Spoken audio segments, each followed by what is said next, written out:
A family arrives at their new vacation home, a beautiful property that sits dangerously close to a busy highway. They are all happy at this new place, and the night falls. Louis talks to his wife about whether the viewer will subscribe to the channel and like the videos. She laughs and says yes, they will. His wife Rachel and their young daughter Ellie are left alone. The silence is soon broken by a strange rhythmic noise drifting from the woods. Curious and drawn to the sound, they follow it deeper into the trees, where they witness an unsettling sight: a group of strangely dressed children wearing masks and pulling a small trolley loaded with animal carcasses. When Ellie asks what they are doing, Rachel gently reassures her that it is probably just a local religious ritual. Ellie quietly slips away, following the masked children through the trees until she discovers an old hidden cemetery. Inside, she finds rows of small graves and a crude wooden gate constructed from dry, tangled branches, as though it is deliberately meant to block any path beyond it. She attempts to climb over it. A sudden loud noise startles her, and she falls to the ground. An elderly man named Judd appears from seemingly nowhere. The two begin to talk, and Ellie learns that he lives close by. When Rachel finally arrives to find her daughter, she thanks the kind neighbor warmly. That night, Ellie asks her parents where pets go when they die. The question clearly unsettles Rachel. She glances at a photograph of her elder sister, a woman who, in her childhood, was gripped by a terrifying illness that Rachel has never been able to leave behind. Louis arrives at the local hospital to begin his shift. The routine atmosphere shatters almost immediately when a nurse rushes through the halls covered in blood, reporting that a man has been critically injured in an accident. Louis works desperately to save him, but the injuries are far too severe. The patient dies on the table. Then, something impossible happens as the dead man slowly sits upright and speaks. Louis spins around, and when he turns back, the man is lying perfectly still. That same night, Louis sleepwalks.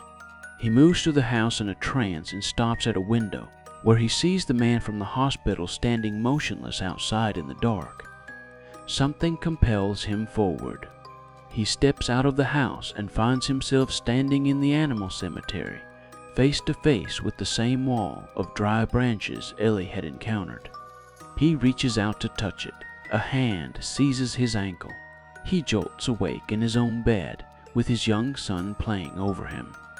He looks down at his feet, which are caked in fresh soil. It was not a dream.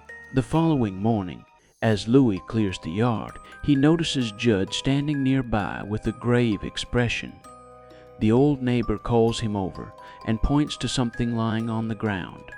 It is the family cat, Church, struck and killed by a passing car. That evening, Louis and Rachel talk quietly. Rachel opens up about the memories that have haunted her since childhood. Her elder sister's mysterious and terrifying illness, the fear it placed over every day of her early life, and the shadow it still casts over her now. Even watching this scene instilled bone-chilling fear in me when I was working on this scene. Louis and Judd make a silent agreement to hide the cat's death from Ellie, wanting to spare the little girl the pain of loss. Under the cover of night, the two men carry Church's body to the old cemetery. They climb a steep, rocky hillside to reach a burial site steeped in dark local legend. Judd instructs Louis to bury the cat with his own hands and to place 4 specific stones carefully on top. It is a strange ritual, but Louis does exactly as he is told. Ellie points to a cupboard and says the cat is hiding inside. Louis opens the door. Church is sitting there, but something is deeply wrong. The innocence is gone from his eyes, replaced by something cold and predatory. Louis enters the room moments later to find Church inside the baby's pram, his eyes blank white and demonic, crouched and ready to strike. When Ellie reaches down to pet him, Church bites her viciously and she runs away crying. During a birthday gathering, the family is outside together and the children are playing happily. Then Ellie spots her beloved cat Church walking calmly along the middle of the road. Overjoyed and confused, she runs toward him without hesitation, completely unaware of the massive truck thundering down the road behind her. In the same horrifying moment, her baby brother also runs out into the street. Louis sprints forward and manages to grab his son just in time. But the sudden swerve causes the truck driver to lose control. The vehicle flips violently, sending a heavy tank loose from its flatbed. It rolls directly toward Ellie, who stands frozen at the side of the road. He finds her lying broken and lifeless in the bushes nearby, and collapses beside her, pulling her cold, still body against his chest. The loss of their daughter shatters the family completely. Rachel and Louis wander through their days consumed by grief, unable to find any peace or purpose. But Louis cannot simply mourn. He cannot accept it. Consumed by guilt and desperation, he makes a decision that no grief-stricken parent should ever make. In the middle of the night, Louis goes to Ellie's grave and exhumes her body. He carries her up to the cursed hillside, where the ground is said to possess the power to reverse death itself. Despite a moment of doubt, desperation wins. He buries her in the dark soil and marks the grave with the 4 stones, just as Judd had shown him. He returns home, carefully arranges Ellie's clothes, and sits alone in the darkness, waiting. Louis sits in silence, straining to hear any sound. Then, a noise at the front door. He rushes to it and finds no one. But there are wet footprints on the floor, leading down toward the basement.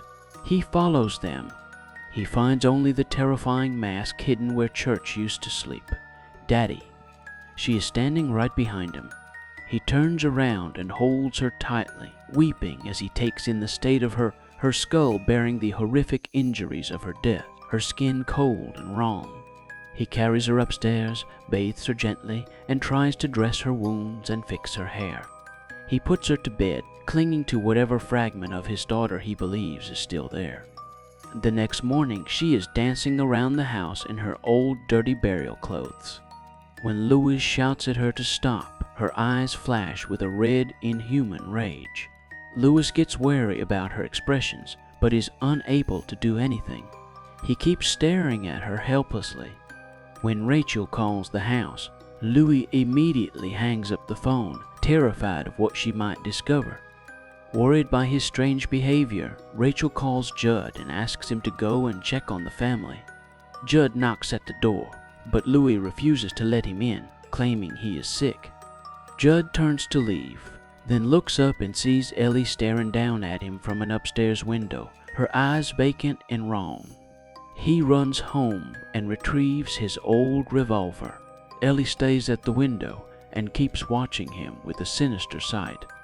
Judd hurries to his house and pulls out an old knife he has kept for the hard times, but realizes that it is of no use.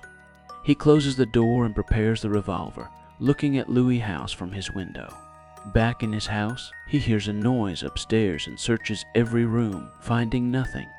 Just as he begins to relax, he hears a cat's meow. He wanders through the corridors, glancing around in fear before retreating to the bedroom.